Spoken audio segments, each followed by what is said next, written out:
여러분 지난 3일간 평안하셨습니까? 하나님의 평화가 여러분의 삶 가운데 함께 하시기를 소망합니다. 우리 이 시간도 하나님 앞에 신앙 고백함으로 예배 시작드리겠습니다. 신앙 고백합니다. 전능하사 천지를 만드신 하나님 아버지를 내가 믿사오며 그 외아들 우리 주 예수 그리스도를 믿사오니 이는 성령으로 잉태하사 동정녀 마리아에게 나시고 본디오 빌라도에게 고난을 받으사 십자가에 못 박혀 죽으시고 장사한 지 사흘 만에 죽은 자 가운데서 다시 살아나시며 하늘에 오르사 전능하신 하나님 우편에 앉아 계시다가 저리로서 산자와 죽은 자를 심판하러 오시리라. 성령을 믿사오며 거룩한 공회와 성도가 서로 교통하는 것과 죄를 사하여 주시는 것과 몸이 다시 사는 것과 영원히 사는 것을 믿사옵나이다. 아멘. 네, 우리 같이 이 시간 하나님을 찬송하겠습니다.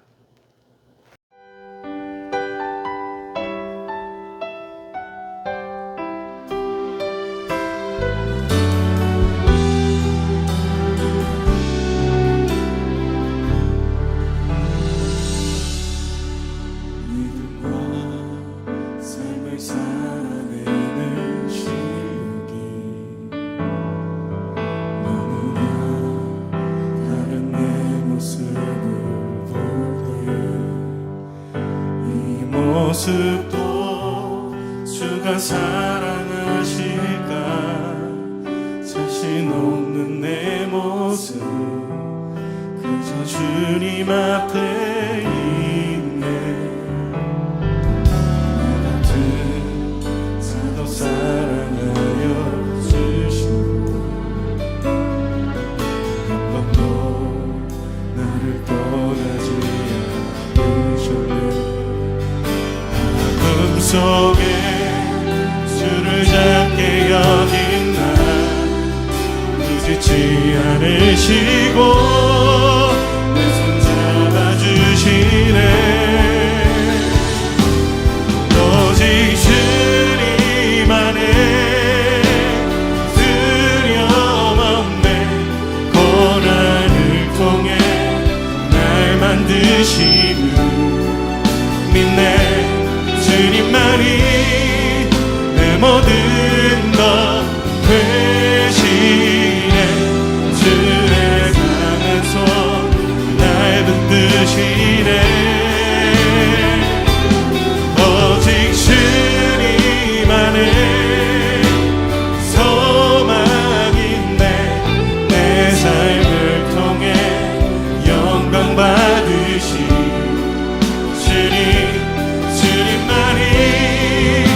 모든 것 되시네. 주의 선하심 나 노래하네.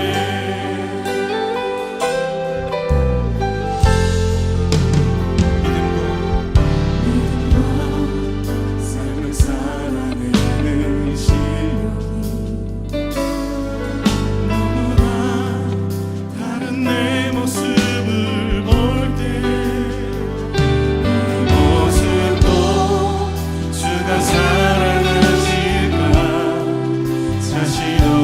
내 모습 그저 주님 앞에 있네. 나 같은 자도 사랑하여 주시고 한 번도 나를 떠나지 않으셨네. 아픔 속에 주를 작게 여긴 나 꾸짖지 않으시고 내 손 잡아주시네. 오직 주님 안에 두려움 없네. 고난을 통해 날 만드심을 믿네. 주님만이 내 모든 것 되시네. 주의 강한 손 날 붙드시네.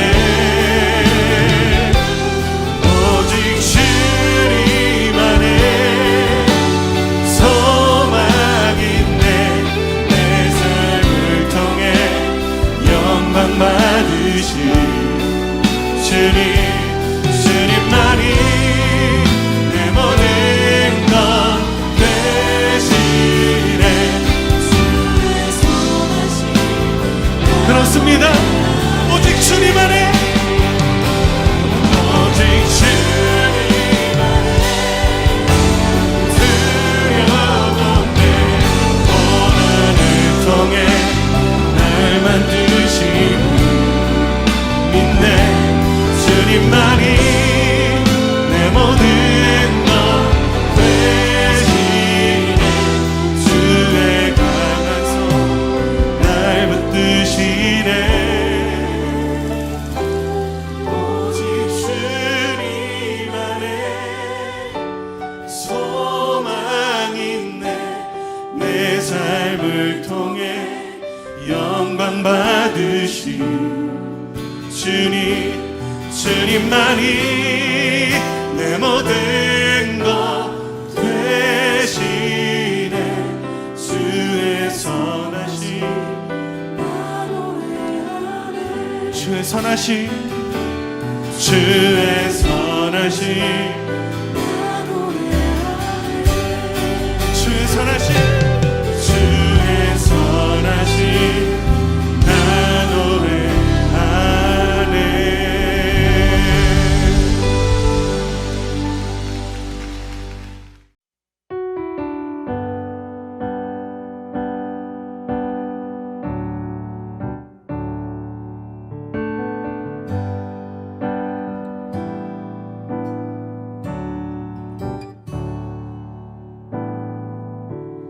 은혜 아니면 살아갈 수가 없네. 호흡마저도 다 주의 것이니 세상 평안과 위로 내게 없어도 예수, 오직 예수뿐이네. 은혜 아니면 살아갈 수가 없네. 호흡마저도 다 주의 것이니 세상 평안과 위로 내게 없어도 예수, 오직 예수뿐이네. 그 신계획 다 볼 수도 없고 작은 고난에 지쳐도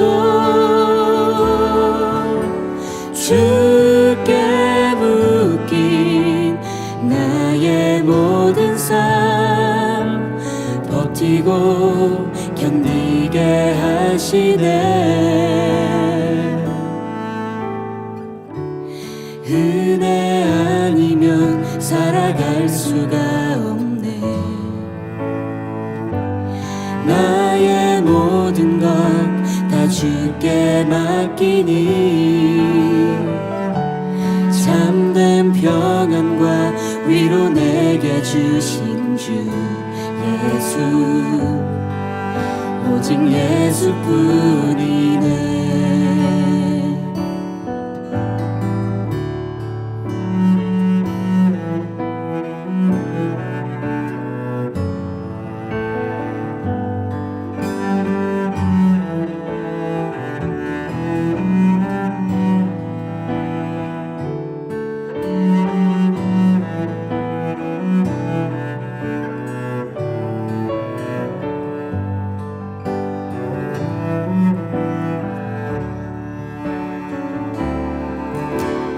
그 신계획 다 볼 수도 없고 작은 고난에 지쳐도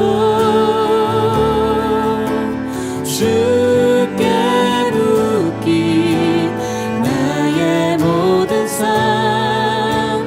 버티고 견디게 하시네.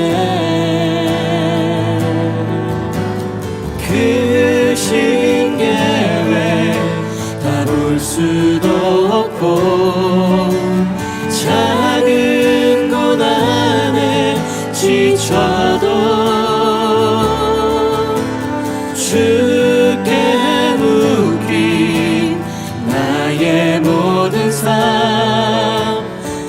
버티고 견디게 하시네. 은혜 아니면 살아갈 수가 없네. 나의 모든 것 다 주께 맡기니 참된 평안과 위로 내게 주신 주 예수, 오직 예수뿐이네.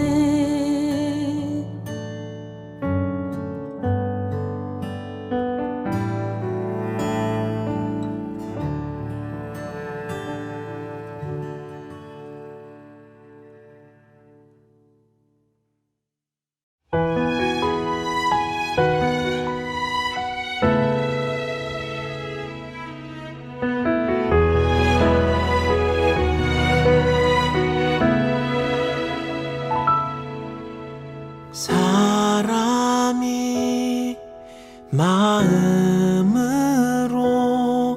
자기의 길을 계획할지라도 그 걸음을 인도하시는 이는 여호와시니라.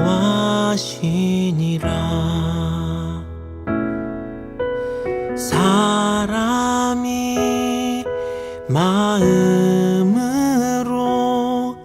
자기의 길을 계획할지라도 그 걸음을 인도하시는 이는 여호와시니라. 나의 가는 길 오직 그가 아시나니 그가 나를 단련하신 후에 내가 정금같이 되어 나오리라. 정금같이 나오리라.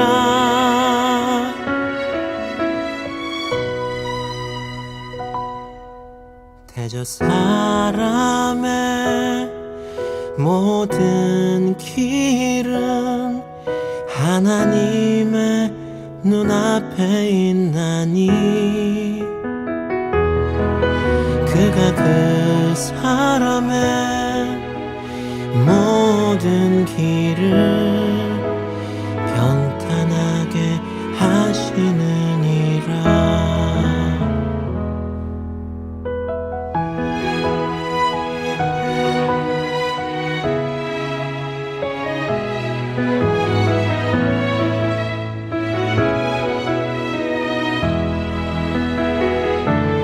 나의 가는 길 오직 그가 아시나니 그가 나를 단련하신 후에 내가 정금같이 되어 나오리라. 정금같이 나오리라.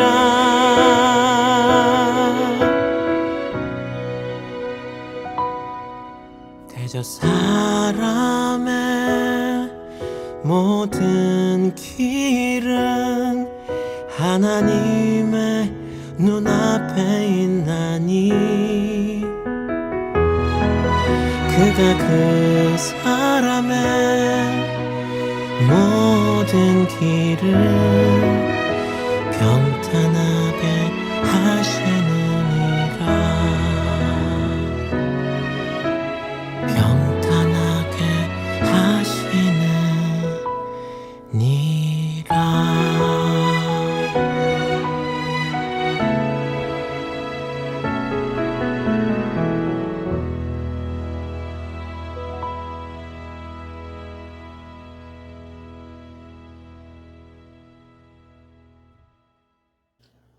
이제 오늘 예배를 위해서 우리 하나님 앞에 같이 기도하는 시간을 갖겠습니다.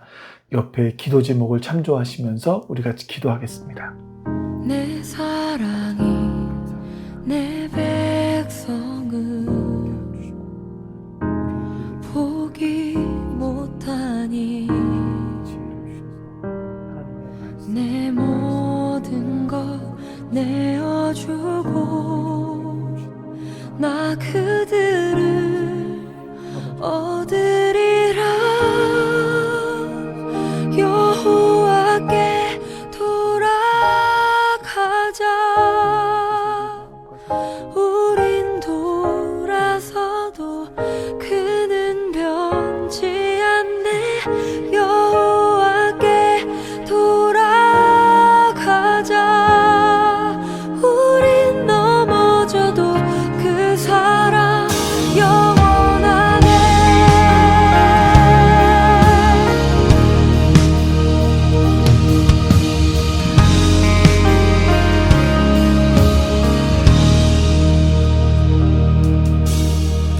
내 백성이 나를 떠나 돌아섰지만 오늘도 우리를 예배의 자리로 불러 모아주신 하나님 감사합니다. 오늘도 예배 드릴 때에 성령 하나님께서 우리와 함께하여 주셔서 말씀을 듣고 깨달을 수 있도록, 그리고 깨달은 말씀을 우리의 삶에 실천할 수 있도록 은혜를 베풀어 주시옵소서. 말씀을 삶으로 살아낼 수 있는 힘을 우리 가운데 허락하여 주시옵소서. 주님께서 오늘도 우리와 함께하여 주실 것을 믿습니다. 감사드리며 우리 주 예수 그리스도의 이름으로 기도하옵나이다. 아멘. 하나님 말씀은 누가복음 14장 7절에서 14절까지입니다. 누가복음 14장 7절부터 14절입니다. 예수께서는 초청을 받은 사람들이 윗자리를 골라 잡는 것을 보시고 그들에게 비유를 하나 말씀하셨다. 내가 누구에게 혼인잔치에 초대를 받거든 높은 자리에 앉지 말아라. 혹시 손님 가운데서 너보다 더 귀한 사람이 초대를 받았을 경우에 너와 그를 초대한 사람이 와서 너더러 이분에게 자리를 내드리시오 하고 말할지 모른다. 그러면 너는 부끄러워서 가장 낮은 자리로 내려앉게 될 것이다. 내가 초대를 받거든 가서 맨 끝자리에 앉아라. 그리하면 너를 청한 사람이 와서 너더러 친구여 윗자리로 올라오시오 하고 말할 것이다. 그때에 너는 너와 함께 앉은 모든 사람 앞에서 영광을 받을 것이다. 누구든지 자기를 높이면 낮아질 것이요 자기를 낮추면 높아질 것이다. 예수께서는 자기를 초대한 사람에게도 말씀하셨다. 내가 점심이나 만찬을 베풀 때에 내 친구나 내 형제나 내 친척이나 부유한 이웃 사람들을 부르지 말아라. 그렇게 하면 그들도 너를 도로 초대하여 내게 되갚아 내 은공이 없어질 것이다. 잔치를 베풀 때에는 가난한 사람들과 지체에 장애가 있는 사람들과 다리 저는 사람들과 눈먼 사람들을 불러라. 그리하면 내가 복될 것이다. 그들이 내게 갚을 수 없기 때문에 의인들이 부활할 때에 하나님께서 내게 갚아주실 것이다. 아멘. 오늘 우리는요, 성경에 기록된 아주 특별한 저녁 식사 자리에 함께 가보려고 합니다. 우리가 한번 오늘은 상상력을 좀 많이 동원했으면 좋겠어요.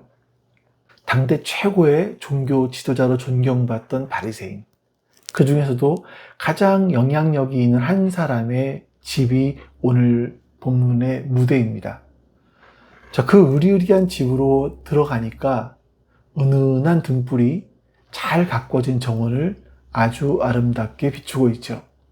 또 어디선가 맛있는 음식 냄새가 솔솔 풍겨옵니다. 너무나 식욕이 돋게 하는 그런 냄새였던 것 같아요. 그리고 그날은 바로 안식일이었습니다. 원래 안식일의 식사는요, 앞으로 다가올 그 영광스러운 메시아의 잔치, 그 마지막 잔치를 미리 맛보는 시간이거든요. 그래서 그날은 거룩함과 감사와 기쁨, 이런 축제 같은 분위기가 이루어져야 되는 겁니다. 정말 복된 시간이 되어야만 하는 거죠. 그런데 오늘 이 집에 딱 들어가 봤더니 공기가 좀 뭔가 다른 거예요. 아주 싸늘하고 어색합니다.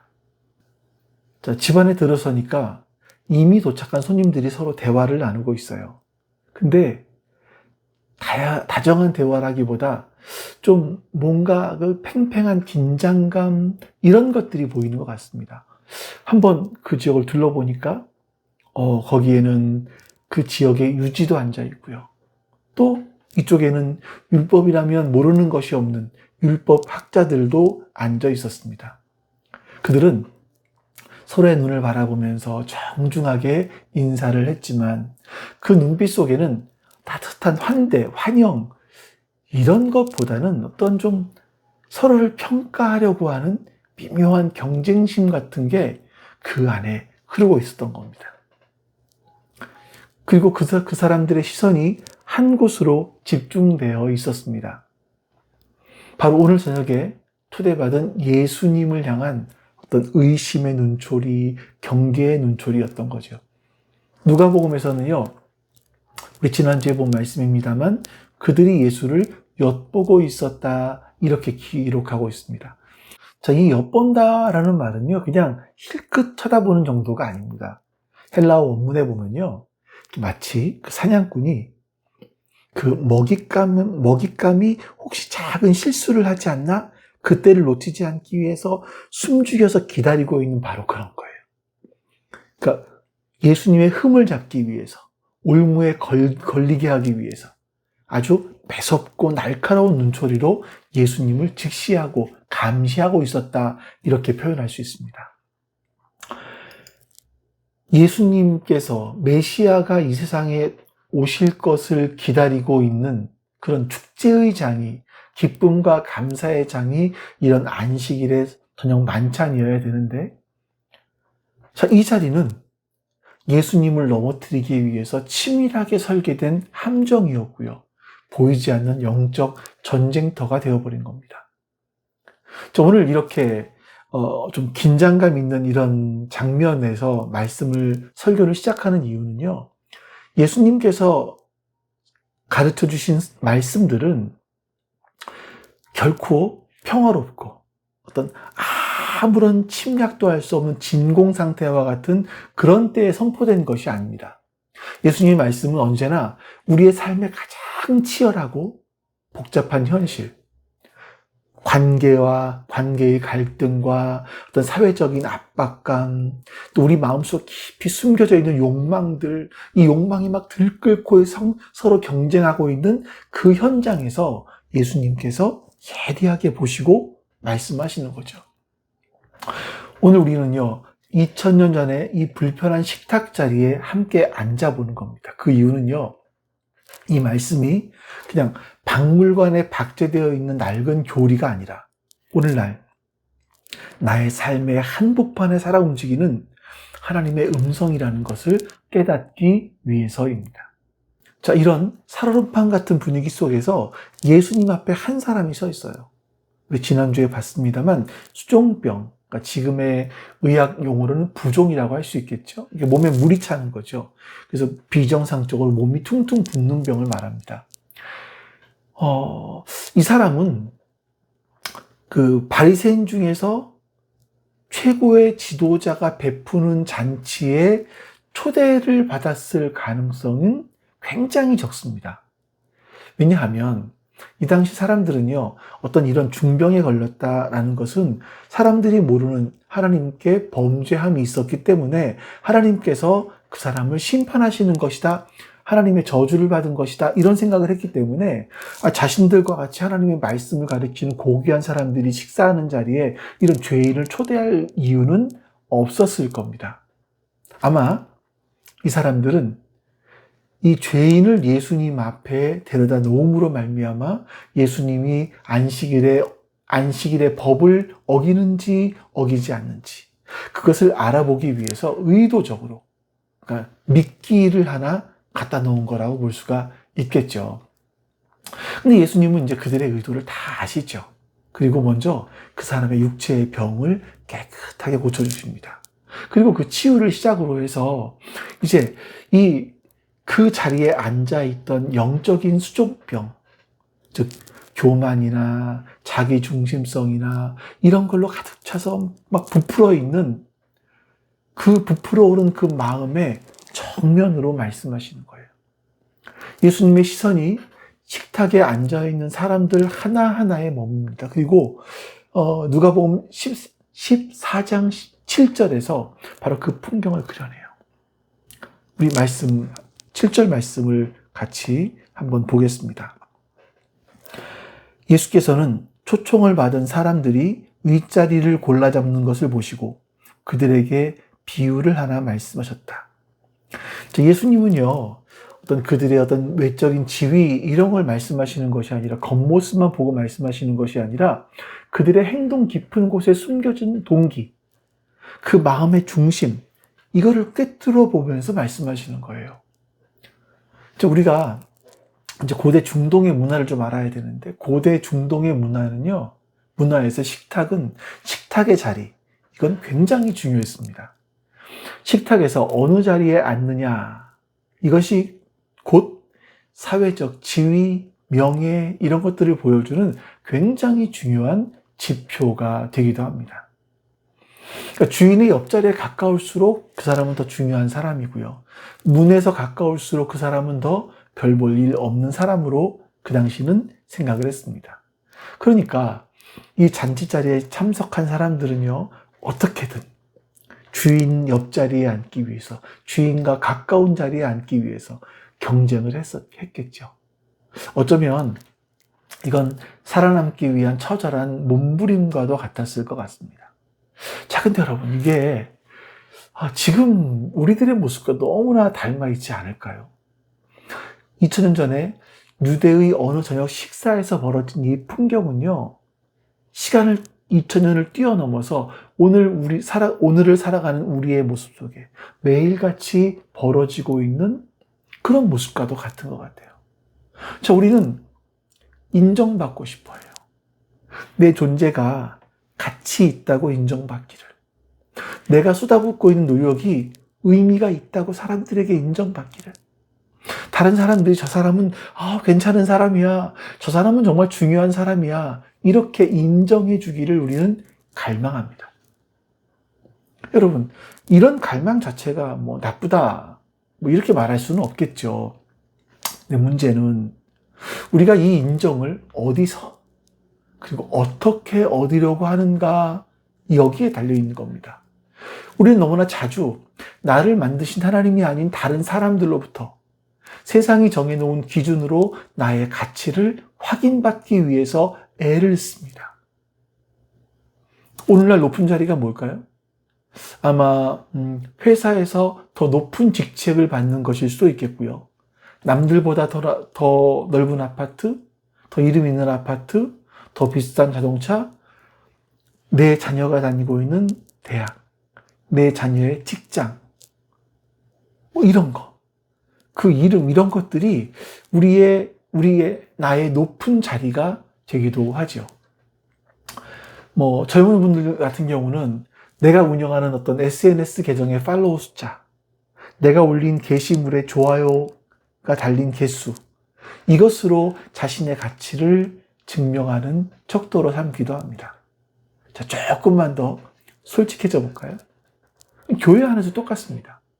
내가 맡은 직분, 교회 안에서 내가 하는 말의 영향력, 내가 얼마나 중요한 사람으로 사람들에게 인정받고 있는지, 이것들이 우리의 높은 자리가 될 수 있을 것입니다. 자, 우리는 이 눈에 보이지 않는 높은 자리를 차지하기 위해서 끊임없이 나 자신을 증명해야 되는 이런 세상 속에 살아가고 있어요. 더 나은 스펙을 쌓고 성공에 도움이 될 만한 더 넓은 인맥을 관리하고 다른 사람들에게 더 유능하고 멋진 사람으로 보이기 위해서 안간 힘을 쓰면서 우리는 살아갑니다.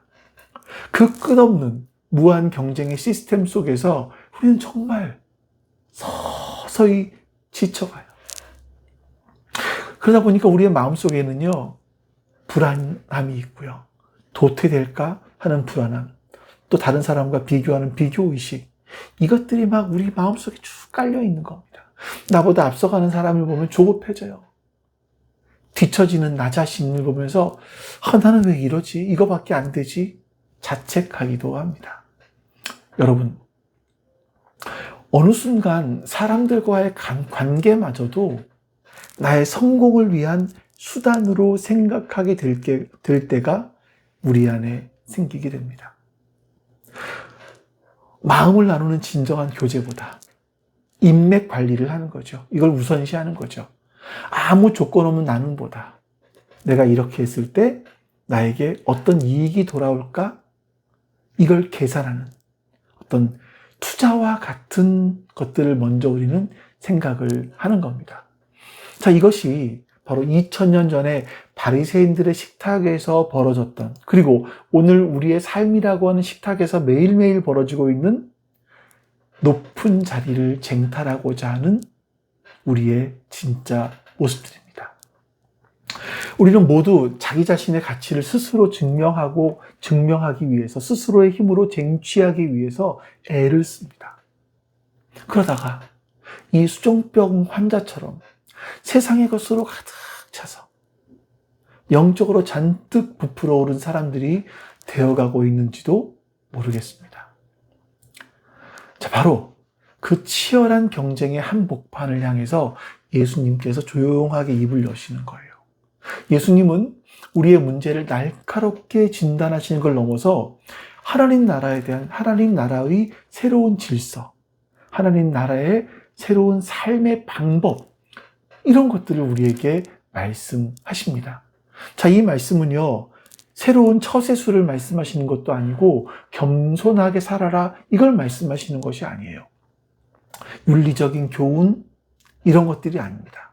이건요, 세상의 명예를 얻는 방식과는 완전히 다른 하나님 나라의 새로운 질서는 어떤 것인지를 우리에게 말씀하고 계시는 부분들이죠. 우리 한번 8절, 9절 말씀 같이 한번 읽어보도록 하겠습니다. 내가 누구에게 혼인잔치에 초대를 받거든 높은 자리에 앉지 말아라. 혹시 손님 가운데서 너보다 더 귀한 사람이 초대를 받았을 경우에 너와 그를 초대한 사람이 와서 너더러 이분에게 자리를 내드리시오 하고 말할지 모른다. 그러면 너는 부끄러워하며 가장 낮은 자리로 내려앉게 될 것이다. 자, 어떤 한 사람이 스스로 가장 좋은 자리를 차지하기 위해서 가장 상석에 앉았어요. 근데 주인이 와서 이렇게 말하는 겁니다. 더 귀한 손님이 왔으니까 좀 자리를 비켜주십시오. 이런 말을 들을 때 사람들이 모두 주목하겠죠? 그러면 얼굴이 새빨개진 채로 그 자리를 벗어나서 다른 사람들은 이미 자리를 잡고 앉아 있었으니까 제일 끝자리에 앉게 될 겁니다. 명예를 목숨처럼 여기는 그 유대인의 문화 속에서 이건요, 정말 수치스러운 일이고요. 사회적으로 사형 선고를 받는 것과 다름이 없는 겁니다. 그리고 예수님은 10절에서 정반대의 말씀을 하나 더 하세요. 내가 초대를 받거든 가서 맨 끝자리에 앉아라. 그리하면 너를 청한 사람이 와서 너더러 친구여 윗자리로 올라 앉으시오 하고 말할 것이다. 그때에 너는 너와 함께 앉은 모든 사람 앞에서 영광을 받을 것이다. 아멘. 자, 그런데 다른 사람은요, 스스로 가장 낮은 자리에 겸손하게 앉았습니다.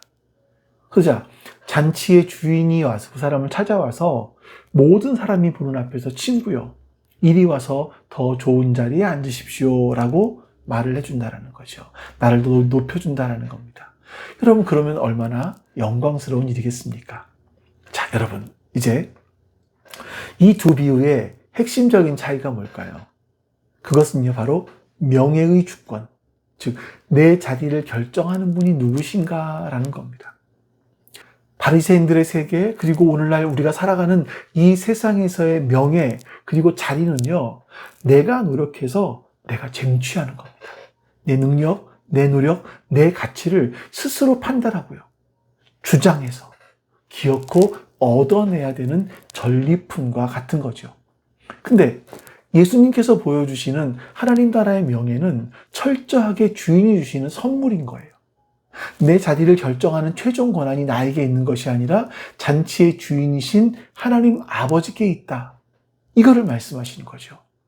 그렇기 때문에 낮은 자리에 앉으라라는 예수님 말씀은요, 그냥 다 포기하고 그냥 낮은 자로 패배자처럼 살아라, 이런 무기력함을 가르치시는 것이 아니라 진짜 명예, 참되고 영원한 명예를 얻는 길이 바로 이것이다 라고 말씀하시는 겁니다. 그건 내 힘으로 내 가치를 증명하려고 모든 헛되고 교만한 시도들을 하는 것을 그만 멈추고 나의 가치, 나의 자리를 온전히 자리의 주인이신 하나님께 맡겨드리는 믿음의 결단인 겁니다. 그리고 예수님은 이 모든 비유를 누가복음 14장 11절에서 이렇게 말씀을 하십니다. 누구든지 자기를 높이면 낮아질 것이요 자기를 낮추면 높아질 것이다. 여러분, 이것이 바로 하나님 나라의 원리입니다. 이 원리는요, 예수님 처음 만드신 것이 아니라 구약시대부터 있어 왔던 거죠. 잠언서 16장 같은 데 보면 교만의 선봉은, 교만은 패망의 선봉이다. 거만한 마음은 넘어짐의 앞잡이다. 이렇게 말씀하잖아요. 예수님은 이 구약에 있었던 말씀들, 하나님의 기본적인 원리들을 다시 한번 확인시켜 주는 겁니다. 바리새인들이 잊어버리고 있었던, 그리고 오늘날 우리가 잊어버리고 있었던 그 말씀들을 다시 한번 확인시켜 주시는 거예요. 그리고 하나님 나라의 최종적인 심판대 앞에서 이 원리가 어떻게 완벽하게 완성될 것인지를 보여주십니다. 만약에 우리가 이 말씀을 그냥 낮아져야 된다, 그러면 높아진다라는 그런 교훈으로 받아들이면 참 부담스럽습니다. 왜냐하면 이 세상의 원리와는 너무나 다르기 때문에 그래요. 근데 바로 이 역전의 원리가 왜 우리에게 무거운 짐이 아니라 기쁨이고 복음인지를 우리가 아셔야 돼요. 이건요, 우리에게 무거운 명령을 주시는 것으로 그치는 것이 아니라 예수 그리스도 안에서 이미 완성된 영광스러운 사건이기 때문입니다. 이 원리는요, 추상적인 개념이나 이론이 아니에요. 이 원리는 한 인격 안에서 바로 이 말씀하고 계시는 예수 그리스도 자기 자신을 통해서 완전하게 성취하신 겁니다. 한번 생각해 보십시오. 하늘의 가장 높은 보좌, 그 영광의 자리에 앉으셔야 됐던 성자 하나님, 앉아 계셨던 그분이시죠. 그 성자 하나님은, 예수님은 하나님의 보좌 우편을 다시 쟁취하실 필요가 없는 분이십니다. 근데 예수님은 그 영광의 자리에 머무르지 않으셨어요. 빌립보서 2장에 보니까 예수님은 오히려 자기를 비워서 종의 모습으로 우리에게 오셨다. 우리와 똑같은 사람의 모습으로 오셨다라고 말씀합니다. 우리 빌립보서 2장 5절부터 말씀 볼게요. 여러분 안에 이 마음을 품으십시오. 그것은 곧 그리스도 예수의 마음이기도 합니다. 그는 하나님의 모습을 지니셨으나 하나님과 동등함을 당연하게 생각하지 않으시고 오히려 자기를 비워서 종의 모습을 취하시고 사람과 같이 되셨습니다. 그는 사람의 모양으로 나타나셔서 자기를 낮추시고 죽기까지 순종하셨으니 곧 십자가에 죽기까지 하셨습니다. 여러분, 바로 이것이 바로 이 바리새인들의 식탁에서 사람들이 자신의 명예를 필사적으로 붙잡기 위해서 발버둥치던 바로 그 자리. 예수님은 본래 자신의 것이었던 하나님의 영광을 붙잡아야 될 것으로 생각하지 않으셨다는 거예요. 자, 그리고 그 자리를 비워서 자기를 낮추시고 죽기까지 순종하셔서 십자가에 달려 죽으셨습니다. 여러분, 예수님이야말로 이 우주에서 가장 높은 자리를 기꺼이 버리시고 가장 낮은 자리, 가장 수치스러운 자리, 죄인과 저주받은 자의 자리인 십자가를 스스로 선택하셨습니다. 유일하신 분이세요. 왜 그렇게까지 하셨습니까? 영적인 교만으로, 세상 것으로 가득 채워져서 막 영적으로 부풀어 있던, 그래서 하나님 앞에 감히 나갈 수 없었던 우리를 그 영광스러운 하나님 나라의 잔치 자리로 우리를 초대하기 위해서입니다. 예수님은 우리 대신에 가장 낮은 자리에 앉으셨습니다. 죄인인 우리가 감히 앉을 수 없었던 그 높은 자리, 하나님 보좌 우편의 영광스러운 자리를 우리에게 선물로 주신 거죠. 여러분, 바로 이것이 복음입니다. 우리의 가치는요, 더 이상 우리가 얼마나 높은 자리에 앉느냐로 결정되지 않습니다. 우리의 가치는 잔치의 주인이신 왕께서 나를 위해서 얼마나 낮은 자리까지 내려오셨느냐로 결정되는 겁니다. 예수님이 우리의 수치를 대신 짊어지셨고 우리에게 당신의 영광스러운 옷을 입혀주셨습니다. 이제 우리는요, 더 이상 세상의 식탁에서 불안에 떨면서 더 좋은 자리, 더 높은 자리를 차지하기 위해서 서로를 짓밟고 다툴 필요가 없습니다. 왜냐하면 하나님 나라에서 그 왕의 잔치 자리에서, 하나님 나라의 가장 그 영광스러운 잔치에서 이미 우리는 영원한 자리가 준비되어 있기 때문입니다. 이 놀라운 은혜를 경험한 사람은요, 이제 세상을 다른 눈으로 보기 시작을 하는 거죠. 복음은 우리의 내면을 변화시킬 뿐만 아니라 우리의 관계 맺는 방식, 삶의 태도 전체를 송두리째 바꿔놓습니다. 그래서 예수님은 한 걸음 더 나아가십니다. 이제는 상석을 다투었던 손님들에게서 잔치를 베푼 주인에게로 시선을 돌리세요. 그리고 우리의 삶의 방법을 뒤바꿔 놓는 중요한 명령을 하십니다. 12절 말씀입니다. 예수께서는 자기를 초대한 사람들에게도 말씀하셨다. 내가 점심이나 만찬을 베풀 때에 내 친구나 내 형제나 내 친척이나 부유한 이웃 사람들을 부르지 말아라. 그렇게 하면 그들도 너를 도로 초대하여 내게 되갚아 내 은공이 없어질 것이다. 예수님은요, 우리가 평소 식사 자리에 흔히 초대하는 손님들의 명단을 말씀하세요. 친구나 형제나 친척이나 부유한 이웃들, 이 사람들의 공통점이 뭐겠습니까? 언제든지 나에게 되갚아 줄 수 있는 사람들이에요. 나와 비슷한 수준의 사람들인 거죠. 내가 오늘 그들에게 식사를 대접하면 그 사람들은 언젠가 나에게 다시 식사를 대접할 겁니다. 이게 바로 세상의 경제 원리입니다. 기브 앤 테이크, 상호성의 원리, 이런 거겠죠. 겉보기에는 아주 관대하고 친절한 행동 같아 보입니다. 그러나 그 속안을 깊이 살펴보면 여전히 나의 이익을 계산하고자 하는 이기적인 마음이 그 안에 깔려 있어요. 근데 예수님은 이 이기적인 거래, 이거를 끊어버리라고 말씀하시는 겁니다. 그리고 13절에서 우리가 초대해야 될 새로운 손님의 명단을 말씀하세요. 13절, 볼 때에는 가난한 사람들과 지체에 장애가 있는 사람들과 다리 저는 사람들과 눈먼 사람들을 불러라. 여러분, 이 명단은요, 그냥 아무렇게나 나열된 게 아닙니다. 이 사람들은 당시 사회에서 성전 예배에 참여하기 어렵다고 여겨졌던 그런 사람들이에요. 때로는 하나님의 저주 아래 있는 자들이라고 손가락질 받던 사람들이었습니다. 이들을 나의 식탁에 초대하는 것은요, 단순히 착한 일을 하는 걸 넘어서 기존의 이 사회가 돌아가는 방식, 또 종교적 경계, 이런 것들을 완전히 허물어버리는 그런 행동을 하라고 말씀하시는 거예요. 이게 바로 우리가 오늘 생각해 봐야 될 부분입니다. 내가 받은 이 놀라운 십자가의 은혜가 지금 나의 삶의 자리에서 어떤 구체적인 환대의 행동으로 나타나고 있는가 하는 질문인 거죠. 더 나아가서 이 명령은 바로 뒤이어 나오는 큰 잔치의 비유와 직접적으로 연결이 되기도 합니다. 이 비유를 보면 원래 잔치에 초대를 받았던 자격 있는 손님들이 여러 가지 핑계를 대면서 그 초대에 거절을 합니다.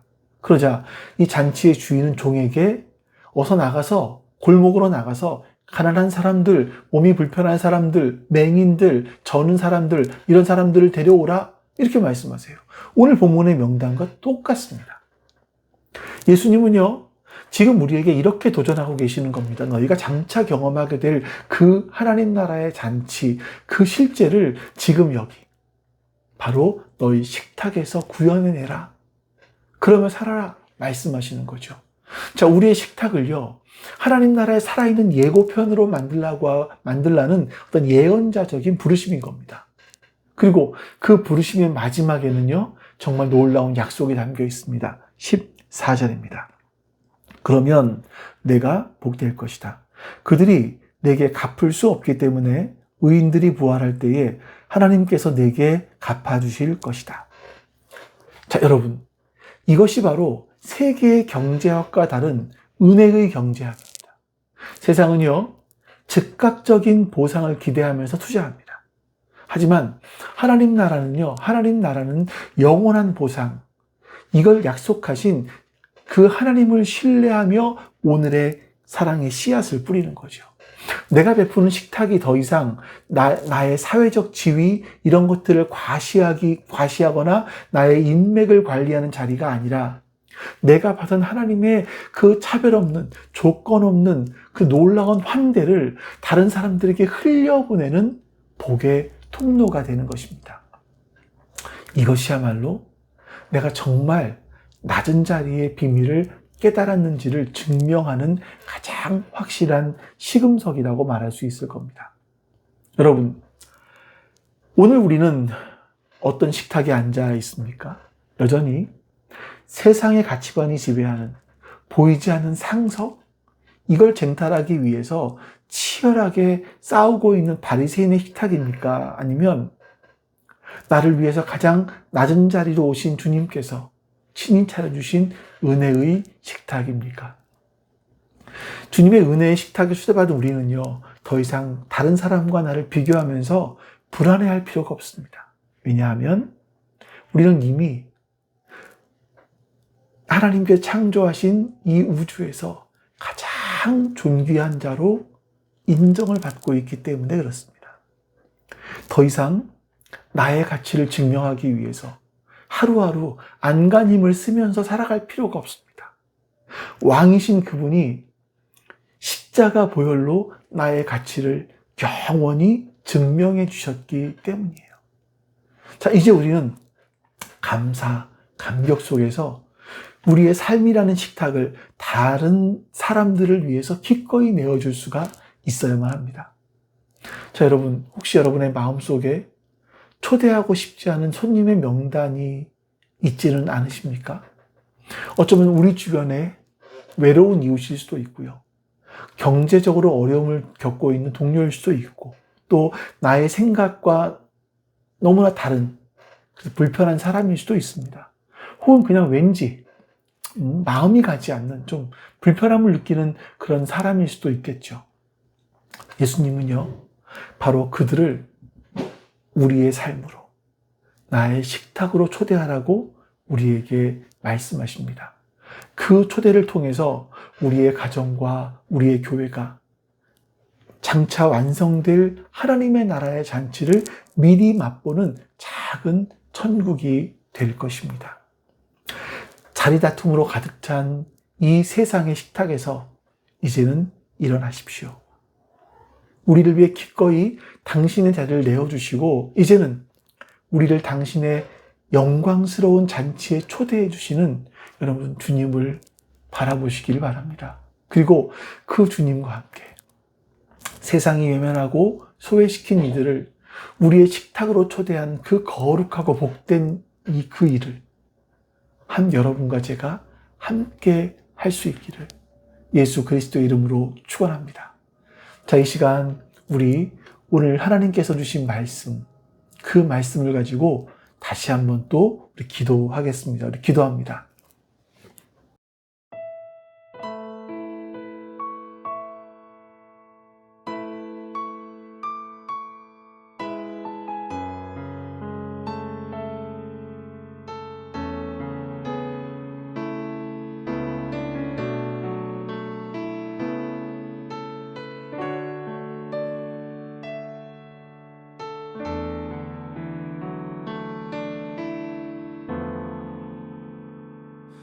나의 백성이 다 겸비하여 내게 기도하며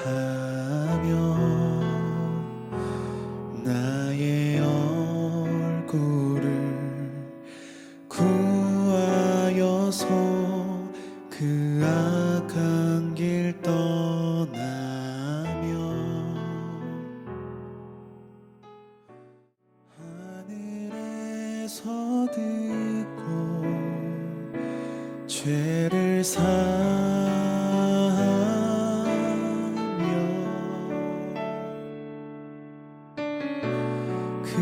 그들의 땅을 고치리라.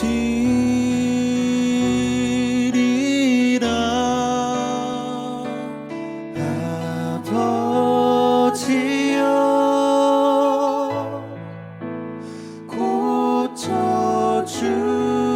고쳐주소서.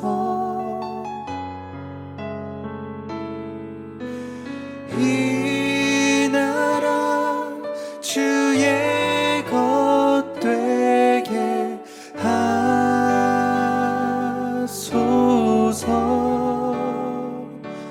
주 하나님 간절히 기도하오니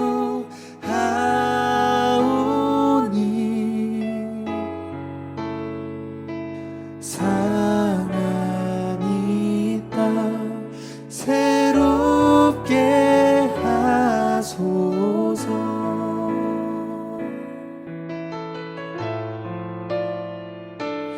무릎 꿇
아버지 하나님, 오늘 우리에게 말씀을 주시니 감사합니다.